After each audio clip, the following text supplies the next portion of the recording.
Hello and welcome to the Axcess Baseball podcast. I'm your host, Vin Misana. We're filming live once again tonight from Pro Game Athletics in Bayshore, New York, joined by another special guest. This time we have Chris Leone. He's a Hot Pog senior catcher, and he's committed to Stony Brook. Also, a special shout out to Ken Courtwright State Farm Agency for sponsoring this podcast series. This is the 9th week. Next week is going to be our next one, so make sure to stay tuned. This is going to be posted on YouTube, Spotify, and iTunes tomorrow. So Chris plays for Team Beast, and let's start with that. I mean, you guys had a great summer this year. You're playing for Coach Pete Critico. So talk about how you enjoyed your time with playing with Beast. I've known Pete since I was like 12 years old. He's a really good guy. I knew that he was going to be a great coach for me. He taught me a lot, but he's not an overbearing guy, so I thought it was a really good mix. And we just had some studs on the squad. Won a lot of games, and it was a good time with them for sure. Who were some of the teammates that you've had that you really clicked with, that you have fond memories of? Well, I really got along with everyone. There were some teammates going way back to when I was 12 years old. Chris Segretti, Ryan Steele, Kyle Calalori. And then some new guys that I met this year that were absolute studs. Tyler Cox, Matt Torres, Sean Keys, and I've known Joe Patain for a while too. Mm-hmm. Now, I'm glad you mentioned the Huntington guys. I think they kind of fall under the radar. I did a ranking a couple weeks ago, probably a month ago now, on the top underrated players on Long Island. I put Chris Segretti.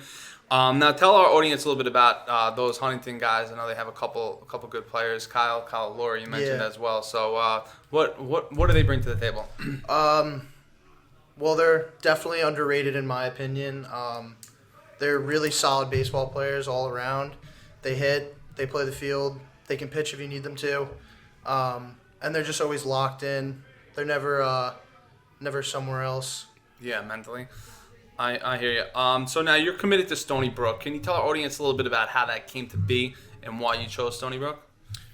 Well, my sophomore year, beginning of the school season, there was one of the Stony Brook guys there, and I got kind of nervous, didn't play very well, but I guess they saw something in me, so they came back, watched a couple more games, showed some interest, and from there we just clicked. Mm-hmm. Was there some other schools along the way that you were deciding between, or you kind of had your heart set on that all along? There was a couple different looks, but as soon as I heard Stony Brook was interested in me, it was automatic. Mm-hmm. And now you're part of this, COVID age athlete where you had to deal with a lot of different stuff on your plate. It's hard enough to, compartmentalize balancing school, work, and baseball, and now you have to worry about, all the dead period. So has that affected some of your teammates, do you think, just, managing all these different obstacles? Yeah, for sure. I definitely think that a lot of players were not given the recognition that they deserved because coaches weren't allowed to come out and watch games and whatnot. Mm-hmm. But I think it also had kind of like a positive light for some people. And it was just like a weird situation overall because no one really expected to be recruited off like videos and like over the phone. But some people it turned out well, some not. Yeah, they just had to capitalize on the opportunities that they did have. So just switching gears, talking about Hot Pog, I don't want to overlook them. Always a good program, Coach Josh Gudis. He's gets you guys to the playoffs every year. It doesn't matter what the circumstances are. Now, you guys are fortunate to have a good roster, but I feel like he's done a lot without a loaded roster as well. So just from your experience now, you're going into your 4th year on varsity. You have a lot of time with him. What is it about him that has allowed his players to get the most out of themselves? Well, first off, he's a guy that really cares about his players on and off the field. He's such a great guy. And he starts the recruiting process pretty early. Like, he'll have camps for like say 3rd to 7th grade. Mm-hmm. So he's learning all these players' strong suits like before they even think about playing at the varsity level. Mm-hmm. So he does a great job with that, knowing everybody in the town. And then as a team, he just picks out our strong suits, and we play to that. Mm-hmm. So now, when you're like in that age group, middle school, it's important that the baseball team is identifying who the athletes are at that age and trying to get them to play baseball as opposed to lacrosse. Because if you're in a smaller community, you can't really afford to lose those athletes. So is that something that you thought about at that age, or was baseball always number one on your mind? Baseball was always my number one sport. At a very young age, my parents made me decide for one sport that I was really going to go after, and I chose baseball. And the first time I even played another sport was 7th grade volleyball. That was the first time I ever tried out for another sport. So I was always really locked in on baseball. Mm-hmm. What's your thought on like being a multi-sport athlete? Because you hear a lot of talk about that.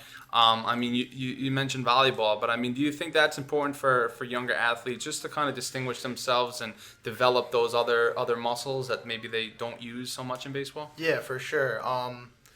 So in my case, I played baseball, basketball up until last year, and I played volleyball. And I think that it makes you just an overall better athlete. And in my case, I love in like the off season being able to play volleyball. Like I don't play fall baseball.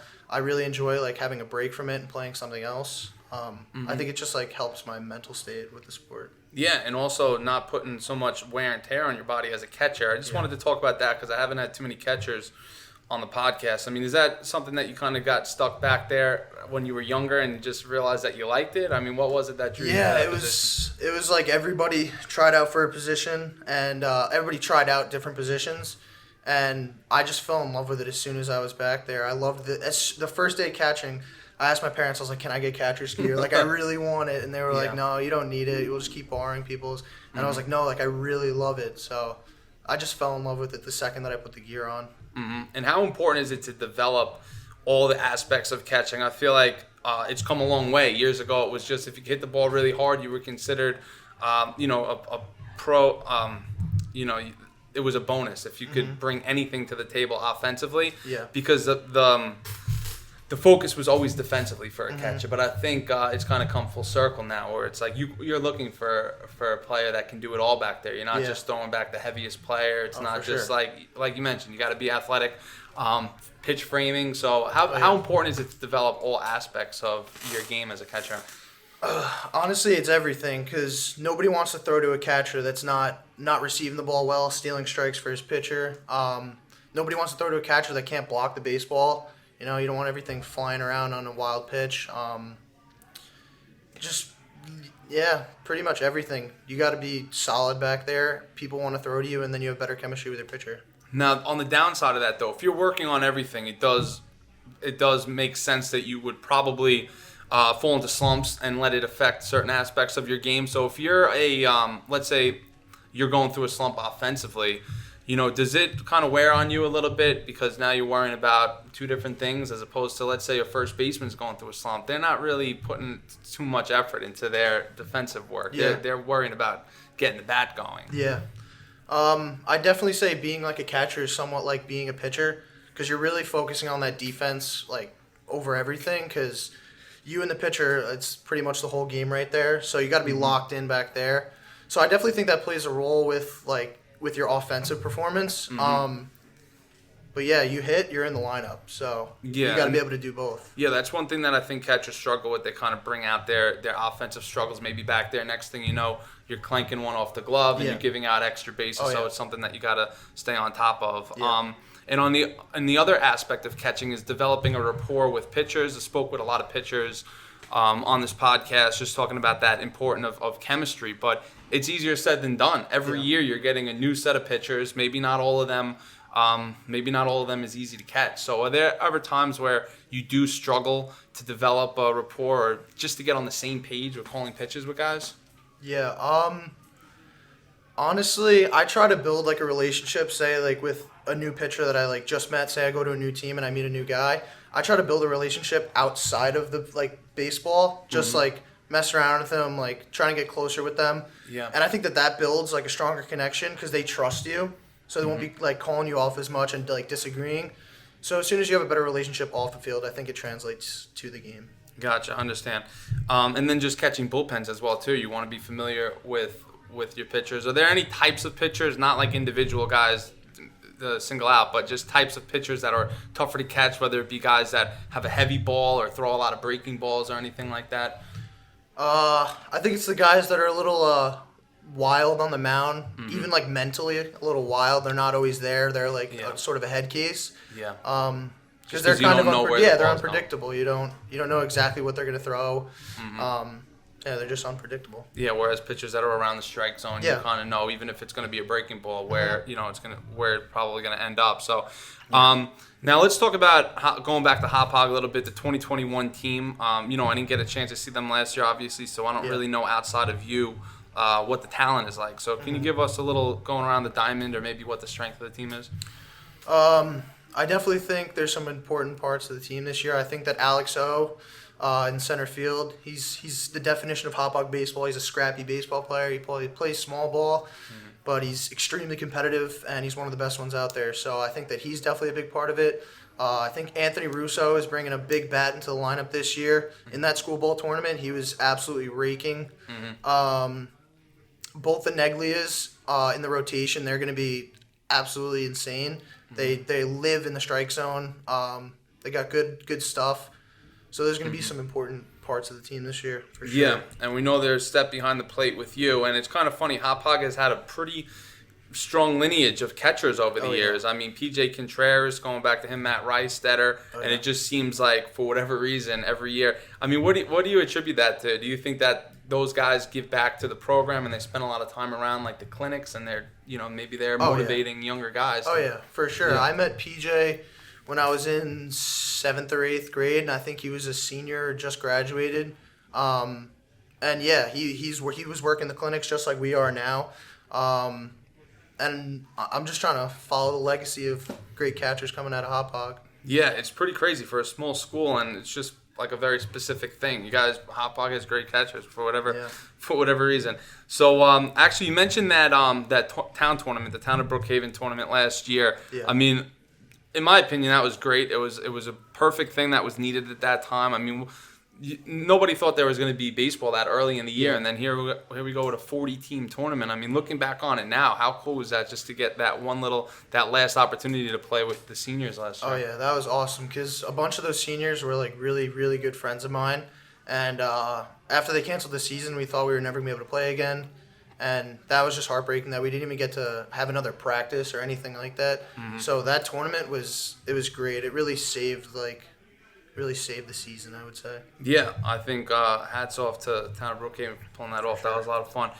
So what do you want to work on this off season? Now that you have the college commitment out of the way, baseball is still right around the corner. So you have a finite amount of time where you could kind of hone in on what your goals are. Have you identified anything you'd like to work on? Yeah. So I've been really focusing on staying healthy first off, because I was having a little arm injuries like end of sophomore year, junior year.